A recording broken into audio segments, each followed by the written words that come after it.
সিজদার রাতও ভোর হয়, নেশার রাতও ভোর হয়। হ্যাঁ, আজ রাত যে যুবক আল্লাহকে সিজদা দেয় তারও ভোর হয়, যে মদের নেশায় পড়ে থাকে তারও কি হয়ে যায়, ভোর হয়। স্বার্থপর এই দুনিয়া যুবক, নওজওয়ান মনে রাখো, স্বার্থপর এই দুনিয়া কারো কথা মনে রাখে না, কারো জন্য থেমে থাকে না। আমি এই পরশুদিন দেখছি, গতকালকের আগের দিন সকাল 6:30 বাজে আমি আমার বাজারে, ময়নামতি সাবের বাজার, ওইখানে দেখছি একটা হাইয়েস্ট গাড়ি একটা ট্রাকের মুখোমুখি হইয়া, হাইয়েস্ট গাড়িটার ড্রাইভারটা জাগাত তারে বাইরে করছে টাইম না হেসরাইয়া, কিছুক্ষণের মধ্যে লোকটা মারা গেছে। আমি একটা জিনিস খেয়াল করছি, অনেকক্ষণ তাকাইয়া আমার সাথে ড্রাইভারের আমি বললাম, কি স্বার্থপর এই দুনিয়া, একটা গাড়ি কেউ তার জন্য থামলো না, কারো হাতে সময় নাই, সবাই হরন দিয়া সাইড করে এমনে হেমনে করে সব চলে যায়, কোনো ড্রাইভারও থামে না বন্ধু, যে একটা লোক তো মরে গেছে, আরে মরে গেছে, তুই মরে গেছ, আমার হাতে সময় নেই। এই জন্য স্বার্থপর এই দুনিয়া, বড় স্বার্থপর, হয় কারো জন্য থামে না, কারো কথা অপেক্ষা করে না। চলতে তোমার কথা কেউ মনে রাখবে না।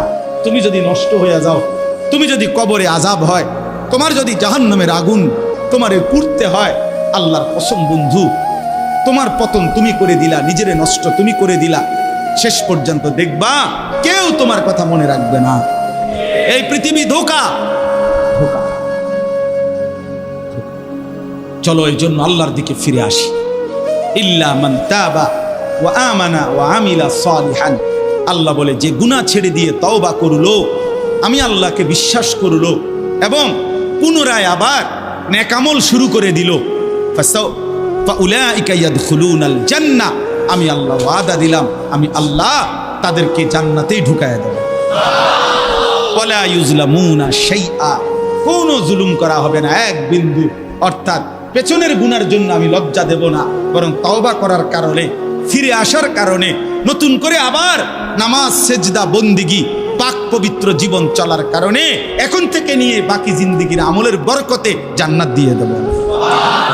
এই জন্য প্রিয় সন্তান, প্রিয় কিশোর, নওজওয়ান, যুবক, চলো ইনশাআল্লাহ বদলাইবার সিদ্ধান্ত নেই। সবাই এই পরিমাণ শাহওয়াত, এই পরিমাণ অবৈধ কামনা বাসনা, নারী ছবি, অশ্লীলতা, বেহায়াপনাতে মাতাল হয়ে গেছে বন্ধু চারিদিকে, সমাজের চারিদিকে। হজ্জের সফরে ছিলাম, যে কয়দিন যাই খোঁজ খবর নিছি, দেশের খবর একটাই, হত্যা, খুন, ধর্ষণ, নারী নির্যাতন। আর সবচেয়ে আশ্চর্যের কথা হলো, আমি মনে হয় আমার এই ছোট্ট হায়াতে গত 30 বছরে আমি যেই কথাটা এতবার শুনি নাই, গত 2 মাসে বারবারই শুনি চারিদিকে পরকিয়া। এটা এই পরিমাণ সমাজে বেড়ে গেছে, অসভ্যতা, যে স্বামী থাকতো নারী অন্য পুরুষের প্রতি আসক্ত, স্ত্রী থাকতো ওই জানোয়ার অন্য নারীতে আসক্ত, এটা খুব বেশি পরিমাণ বেড়ে যাচ্ছে, যার কারণে আপনজনকে হত্যা করতে পর্যন্ত লজ্জিত হচ্ছে না। এর চাইতে বড় আশ্চর্য, আশ্চর্য বাংলাদেশে এর চাইতে বড়, এর চাইতে দুর্ধর্ষ হত্যার ঘটনাও 2 দিনে কি হয়ে যায় খবর বোঝা যায়। কিন্তু এখানে কেন বোঝা যাচ্ছে না? বোঝা যাচ্ছে এটা স্পষ্ট, আপনজনের এটা ধামাচাপা দেওয়ার জন্য সব রকমের প্রসেসিং করা হচ্ছে, সব প্রসেসিং করা হচ্ছে। অসহায় ইমাম মুয়াজ্জিনকে বেইজ্জতি কেউ করতে পারে নাই, কোন আলেমে দ্বীন ইনশাআল্লাহ বেইজ্জতি হবেও না ইনশাআল্লাহ। মনে রেখে, মনে রেখে, গতকালকে রাত্রেও আমাদের কুমিল্লায় গত 3 মাস আগে একজন আলেমে দ্বীনকে একজন প্রিন্সিপাল বেইজ্জতি করছিল, অপমান করে সামান্য অজুহাতে মসজিদ থেকে বিদায় করে দিছিল। ওই কলেজের ছেলেরা গতকালকে রাত্রে ওই মসজিদের ভিতরে ঢুকাইয়া 9 ঘন্টা আটকাইয়া তারে, তার হাতে ছাত্রদের উপস্থিতিতে তারে পদত্যাগ পত্র দিয়া ঘাট ধরে কলেজ থেকে বের করে দিছে। আল্লাহ তাআলা বেইজ্জতি করে দেখায় দিছে। ছাত্ররা বলছে, স্যার সই দেন, আপনারে 50 টাকা দিব।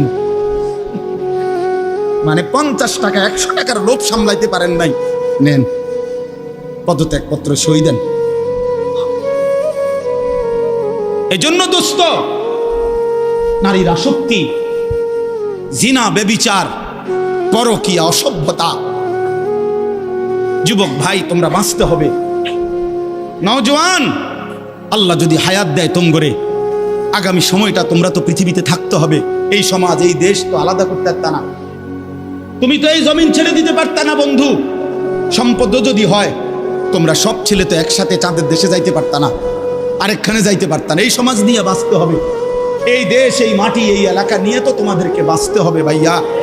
তাহলে এই সমাজ যদি তোমরা এভাবে নষ্ট করে দাও, তোমরা যদি সবাই বেনামাজি হয়ে যাও, নারী, ছবি, মোবাইলের অস্থির দৃশ্য ছাড়া যদি তোমাদের রাত না কাটে, দিন না কাটে, আগামী 20 বছর তোমরা সমাজ, তোমার অঞ্চল, তোমার ঘর পরিবার নিরাপদ থাকবে কেমনে? বাঁচবা কেমনে? চলবা কেমনে? চলবা কেমনে বলো ভাইয়া? 9 বছরের বাচ্চা মেয়ে যদি নিরাপত্তা না পায়, আমার সমাজ কি পরিমাণ অশান্ত হয়ে গেছে। হ্যাঁ, কেমনে বাঁচবা ভাই? তোমারও তো বোন আছে, তোমারও তো ছোট্ট বোন আছে, তোমারও তো ছোট বোন আছে, তোমার বোনেরও তো নিরাপত্তা দরকার। তুমি তো এই সমাজ থেকেই, এই পৃথিবী থেকেই কোনো না কোনো নারীকে বিয়ে করবা, তারও তো চরিত্রের পবিত্রতা দরকার, দরকার না? তো কেমনে মিলবে ভাইয়া? কেমনে মিলবে? সবাই যদি এমন চরিত্রহীন হয়ে যাও, নারী ছাড়া, ছবি ছাড়া, মোবাইল ছাড়া, উলঙ্গ দৃশ্য দেখা ছাড়া তোমাদের রাত কাটে না, দিন কাটে না, আমার সন্তানরা কেমনে আগামীর পৃথিবীতে তোমরা বাঁচবা ভাইয়া বলো? তোমাদের অনেক ছেলের চেহারা দেখলেই তো বোঝা যায় কতদিন হয় নামাজ পড়ে, কতদিন হয় মালিকরে একটা সেজদা দেয়। চুল নিয়ে এত ব্যস্ত হয়ে গেলা কেন? চুলের ফ্যাশনের উপরে এত অস্থির হইলা কেন? কে দেখে তোমার চুল? কীর্ত দেখে? কারে দেখাবো এসব চুল? মানুষের আর কাজ নাই, মানুষই বুঝি বইয়া বইয়া তোমার চুল দেখবে। তুমি যে সারাদিন চুল নিয়ে ব্যস্ত, শরীর পূজা, দেহের পূজা এভাবে করছো কেন? সারাক্ষণ বুঝি এই শরীর, এই দেহ, এটা নিয়েই ব্যস্ত হয়ে গেলা।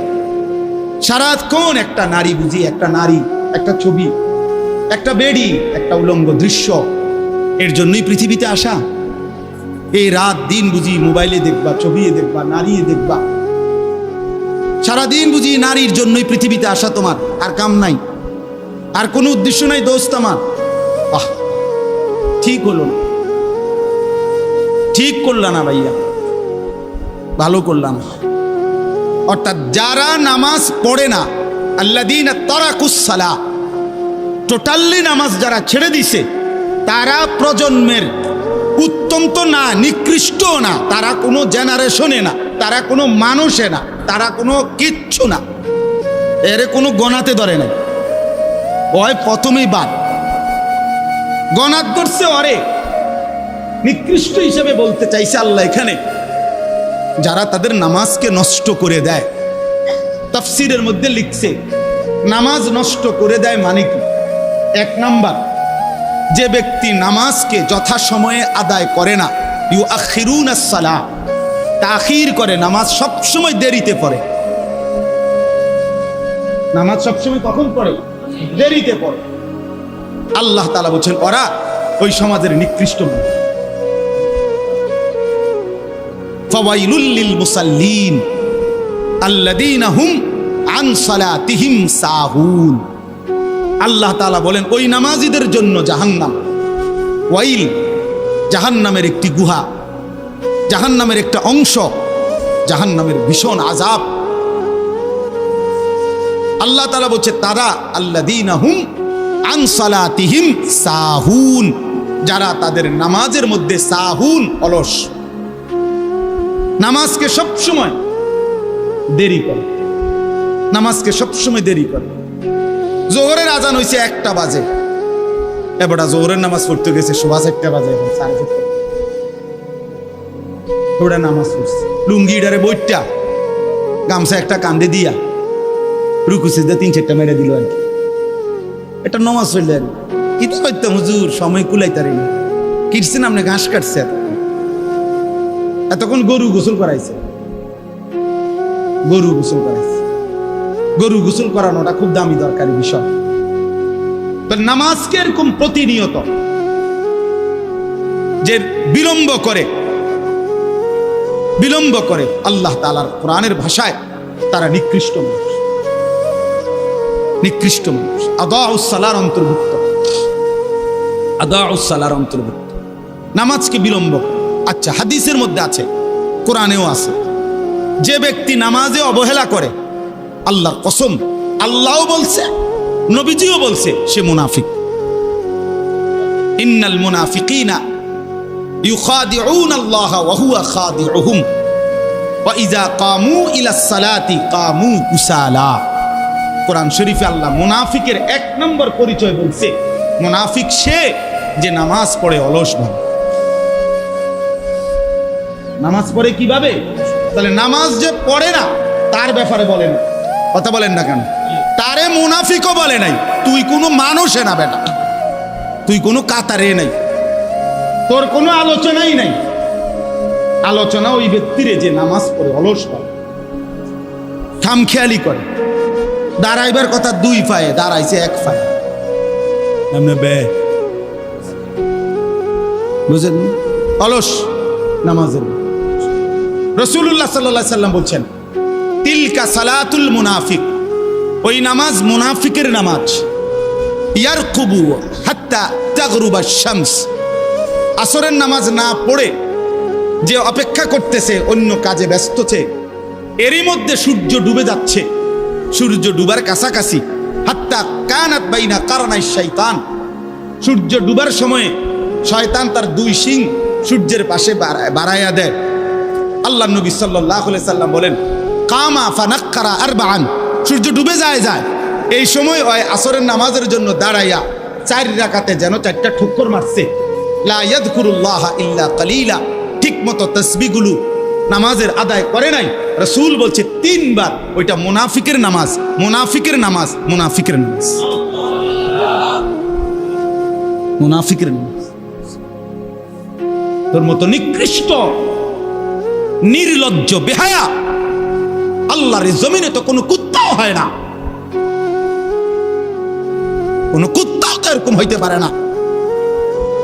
কুত্তাও যদি আল্লাহ তাআলা সেজদার হুকুম দিত তো সে দিত, তাকে তো আল্লাহ সেজদার হুকুম দেয় নাই, এই জন্য সে সেজদা দেয় না। তুমি নাফরমানের তো আল্লাহ সেজদার হুকুম দিছিল, দিলা না কেন? তোমার তুলনা তো জানোয়ারের সাথেও হয় না। এই জন্য তো আল্লাহ বলছে বালহুম আদাল, ওই জানোয়ারের চাইতে নিকৃষ্ট। ওর উদাহরণ নাই, ওর তুলনা কুকুরের সাথেও না, ওর তুলনা শুকরের সাথেও না। আল্লাহর কোন সৃষ্টির অন্তর্ভুক্ত না। বলো মিয়া, এত বিবেকহীন কেমনে হইলা? আফা হাসিবতুম আন্নামা খালাকনাকুম আবাসান, কি ভেবেছো বান্দা আমি তোমাকে অনর্থক বানিয়েছি? তোমাকে আমি একদিন, আমি আল্লাহ 1 সেকেন্ডে চাইলে পারি, কুন ফায়াকুন, আমি হও বললেই হয়ে যায়। সেই আমি 9 মাস কেন লাগাইলাম? 9 মাস লাগাইলাম। আরে বলো কি বান্দা, নিজ হাতে খালাকতুহু বিয়াদিয়া, আল্লাহ বলেন আমি আমার নিজ কুদরতি হাতে আমার বান্দাকে আমি বানাইছি, আমি বানাইছি।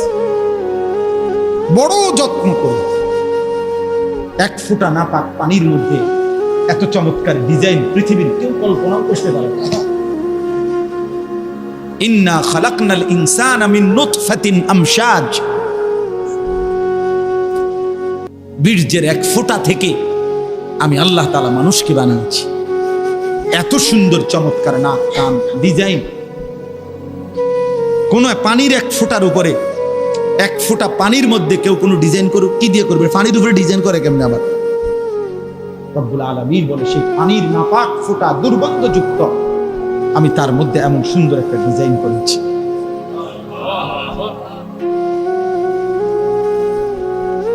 কেমনে ভুলে গেলাম? মা গাররাকা বিরাব্বিকাল কারীম, আমার মতো মেহেরবান দয়ালু মাওলা 24 ঘন্টা যে তোমাকে অজস্র অগণিত নিয়ামত দিচ্ছি, এই আসমান জমিন, এই চাঁদ সূরজ আলো বাতাস, 1 সেকেন্ড বান্দা এই বাতাস বন্ধ করে দিলে তুমি নিশ্চিহ্ন হয়ে যাবে। তুমি এই পৃথিবীতে নিঃশ্বাস ত্যাগ করে মৃত্যুবরণ করবা। একটা নিঃশ্বাসের জন্য তুমি এতটা মুখাপেক্ষী আমি আল্লাহর কাছে, সেই আমাকে একটা সিজদা দিবা না? সেই আমাকে একবারও ডাকবা না?